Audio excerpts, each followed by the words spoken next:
नमस्कार मित्रांनो. सन्मान महाराष्ट्रामध्ये आपल्या सगळ्यांचं स्वागत. मी हेमंत केळकर. नुकतंच देवेंद्र फडणवीस आणि एकनाथ शिंदे यांनी पत्रकारांना सांगितलं, की कोस्टल रोडवर आता म्युझिक ऐकायला येणार. आज धर्मवीर स्वराज्य रक्षक छत्रपती संभाजी महाराज मुंबई किनारी रस्ता दक्षिण या रस्त्यावर एक अभिनव अशा प्रकारची संकल्पना ही राबवण्यात आलेली आहे. पहिल्यांदा ही संकल्पना हंगेरीमध्ये राबवण्यात आली होती,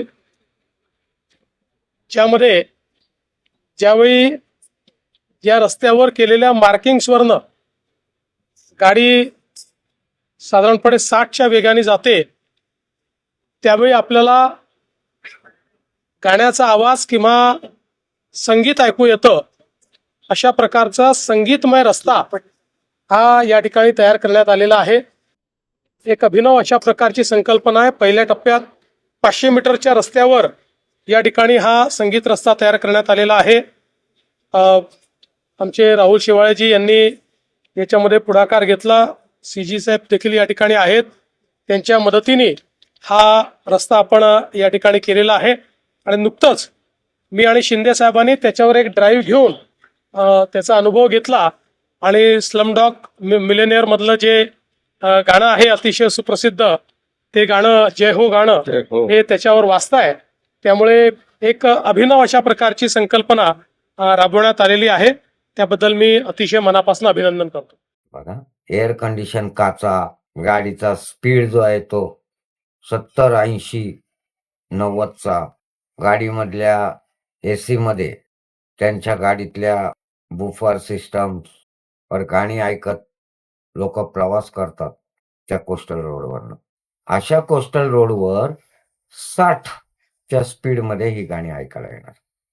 त्याची ट्रायल एका टीव्ही चॅनलवाल्याने घेतली. आय थिंक न्यूज 18 का TV9 वाल्यानेच ती घेतली. मला एक्झॅक्ट आता आठवत नाही. पण ती जेव्हा मी बघितली, तर त्याच्यामध्ये तो हॉर्न वाजवत चालला होता त्या लाईनवरनं. हॉर्न वाजवतोय. त्यामुळे त्या हॉर्न वाजवण्याच्या ह्याच्यात काचा बंद असल्याने आणि माईकवर रिपोर्टर बोलत असल्याने गाणीच ऐकू आले नाहीत. हॉर्न आणि बाकीच ऐकत होतो. आणि जसा तो बाहेर पडला, जय हो, असं सतत बडबडला. आवाज काही म्युझिकचा आलाच नाही. म्हणजे काचा उघड्या ठेवून चालल्यावर तो आवाज येत असेल. पहिली गोष्ट, हे सगळं करणं कल्पना छान आहे, सुंदर आहे कल्पना. पण हे सगळं करताना जो पैसा खर्च झालाय ना, हा पैसा जनतेचा आहे. अहो, दर्जेदार रोड इतर ठिकाणी ते जे म्युझिक लावणारात नाही, हळू आता काही टप्पा आहे तो अख्खा रोड तुम्ही म्युझिकमय करणार. विषय असा आहे, हा रोड म्युझिकवर करण्यासाठी जो खर्च येतोय ना, तो खर्च त्यावरील टोलमधनं जास्त वाढवून टोल वसूल करणार का? आणि हा खर्च करण्यापेक्षा जे इतर ठिकाणी महाराष्ट्रात, मुंबईत जे खड्डेमय रस्ते आहेत ना, ते 15-15 वर्ष टिकतील असे मजबूत करा. त्यावर खर्च करा ना. लाईटनी, गाणीनी, म्युझिक, अहो रोडवरनं चालताना रोडच्या म्युझिकची काय गरज आहे? गाड्यांमध्ये बसवलेलेच आहेत लोकांनी. आता तर नवीन गाड्या GPS म्युझिक पाहिजेल तसं ऐकण्यासाठी गाडीतच सिस्टम देतात.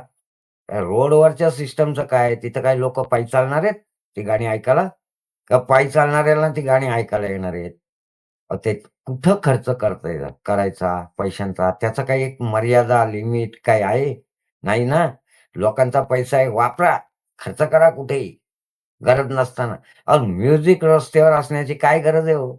त्याच्याऐवजी मजबूत 20-20 वर्ष रस्ते उखडणार नाहीत, त्याला खड्डे पडणार नाहीत, हे बघा. सोबत झाडं लावा. रस्त्यांच्या आजूबाजूला झाडं लावा, म्हणजे झाडात खाली पावसात काही उभे राहू शकतील लोकं. पॉल्युशन गाड्यांचं जे आहे, धूर आणि याच्यातनं होणारं पॉल्युशन थांबेल. पाऊस चांगला पडेल. असं काहीतरी करा. त्याच्यासाठी खर्च करा. रस्त्यांवरच्या म्युझिक लोकांना ऐकवण्यात काय धन्यता मानतायत राजकारणी आणि का त्याच्यासाठी खर्च करतायत कळत नाही. तुम्हाला काय वाटतं? रस्ते मजबूत असावे, आजूबाजूला रस्त्याच्या दोन्ही साईडला झाडं असावी, का रस्त्यांवर गाणी वाजणारे म्युझिक सिस्टम बसवलेले असावेत. कमेंट करून नक्की सांगा. तूर्तास एवढेच. परत भेटू नवीन विषयासह.